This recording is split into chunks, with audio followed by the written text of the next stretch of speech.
মোর order যদি ভাবতাম যে সামনে ঈদ, টাকা পয়সা লাগবে।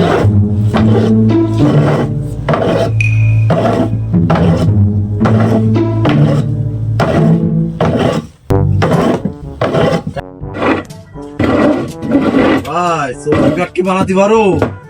আমি দুঃখে ময়রা যাই, আমি লজ্জায় ময়রা যাই, আমি দুঃখে ময়রা যাই, আমি লজ্জা। হ্যাঁ মিয়া, তোমার কি মনে হয় না পায়খানা সিলাপ বানাই? শুনলাম তুমি বলে ওখানে খাট বানাইছো, তাতে তো এক পয়সা দেওনি, তাই নাই? আরে ভাই আমিও খাট বানাইনি, আমাকে না টেরা মেশিন আছে, সেই টেরা মেশিন ওই খাট বানাইছে, এনে বইর নাম আমার আসছে। ঠিক আছে, আমি খাট বানাবো একদম ফ্রেশ, এক খাট বানাই দেবো 50 বছরের মধ্যে, আমার দ্বারা আসা লাগবে না। কষ্ট রে বুকে কষ্ট, হাতের কাজের কি ফিনিশিং নাকি জানো? তুমি কি নাম? তাহলে এই বাপু ওই তুমি দাও খান কাঠ বানাই, যা গেছে গেছে, দাও খান খাট বানাই দাও, সুন্দর করে বানাই দাও। আচ্ছা বাবু, খাট খান যে বানাই দেবো, তাহলে কয় ফিট বাই কয় ফিট লম্বা দেবো? কয় ফিট বাই কয় ফিট বাড়িতে করে দিল, ওই 50 ফুট বাই 100 ফিট দাও। এই মিয়া, 50 ফুট বাই 100 ফুট কোনো খাট হয় না? তোর বাড়ি কি ফিরাউন আছে নাই? হ্যাঁ, আচ্ছা ভাই, তুমি যে খাটটা বানাবা, ওই খাটটা কি লোহা দিয়ে বানাবা?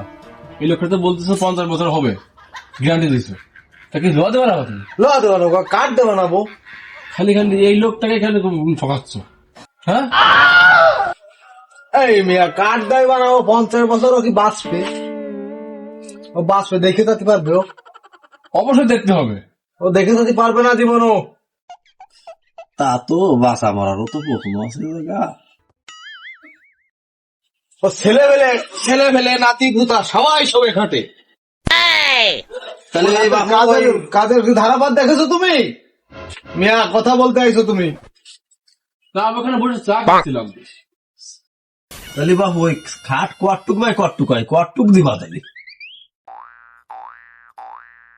কটটুক দিয়া যায়? 3 ফুট বাই 2 ফুট। বাবু আমি তো ওই টেবিল বানাতে আসিনি চা বেচার জন্য, আমি বাড়ি শোয়ার খাট বানাতে আইছি। ঠিক আছে বাবু, তাই তুমি যাও, আমি তোমার খাট বানাই দেবো। আমার সে টেরাসিং নেই এখন, টেরাসিং থাকলে একটু ঝামেলা লাগে যায়, ও সে খাট ঠিক মতো বানাতে পারে না। আমি আছি স্পেশাল মিস্ত্রি, আমার কাজ কাম মনে করে। বাবু তোর বিদেশ থেকে আইছো, আমি খাট বানাই, আর তুমি দেশের মানুষ, তোমার স্পেশাল একটা খাট বানাই দেবো। যাও তুমি, যে রিল্যাক্সে ঘুম পড়তে পারবা, ঠ্যাং বাইরে চলে যাবে তারপর ঘুমাতে ঘুমাতে। তাহলে কয়দিন পরে আসবো? তাহলে আমি চলে যাচ্ছি, কয়দিন পরে আসবো? 6 মাস পরে আসো। কারে আমি বিশ্বাস করব কারে, করব কারে আমি বিশ্বাস করব কারে। আচ্ছা ঠিক আছে, তাহলে তুমি যেদিন দিবা দিয়ে নে, একটু তাড়াতাড়ি দেওয়ার ব্যবস্থা হবে, আমি চলে গেলাম। দিয়ে আমার বানায় আমার খোঁজ দিয়ে নে। হে বাবু, এদিকে আসো, এদিকে আসো। বাবু কয়টা হয় না দেবো? তোমার পকেটে যা আছে তাই দাও দি। আচ্ছা ঠিক আছে, চাইছো এখন কিছু না দিলে তো হয় না, ধরো দিয়ে যাই, আমি চলে গেলাম তাহলে।